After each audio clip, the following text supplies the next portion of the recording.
Israeli forces have killed several Palestinians during raids in the occupied West Bank. The village of Burqa in Nablus and the city of Tubas are among the latest targets. Raids have intensified in the past week. Israeli forces have killed 185 people since October 7th. Let's bring in Mohammed Jamjoom. He joins us live now from Ramallah in the occupied West Bank. Mohammed, so just bring us up to date then with the latest on these Israeli raids. What's been happening? So, Darren, first I want to mention a raid that is ongoing in the Qalandia refugee camp. That started about an hour ago. We are told that clashes have begun. We are still awaiting more details, and we will get them to you as we have them. Now, let me also mention the raid that was going on in the city of Tubas, which is north of the occupied West Bank. We are told that that raid has now ended and that the Israeli army has actually left the city, but that had been ongoing for several hours in the last couple of hours.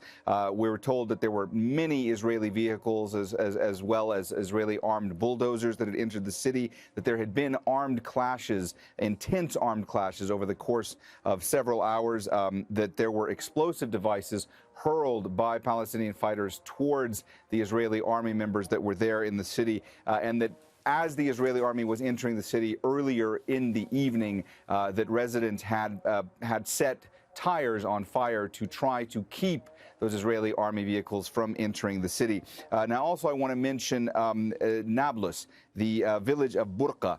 We are told that the Israeli army surrounded a house there, that they destroyed many of the contents in that house, and that they arrested at least 4 Palestinian men as a result of that raid. We're also told that the vehicle of a civilian there was blown up by the Israeli army before they withdrew. One last one to mention, as far as the more noteworthy raids of the last of this overnight into the morning, is Qalqilia, in which we are told the special forces, meaning that they were in civilian vehicles, that they entered into Qalqilia. They had entered earlier in the evening, they had withdrawn, and we're told that the Israeli army entered again. Now, all of this, Darren, as we've spoken about the last few days as well, these raids, they have become part of the fabric of daily life in the occupied West Bank. They have been intensifying since October 7th. Even before October 7th, they were a near daily occurrence in various parts of the occupied West Bank. Now, as you mentioned, over 180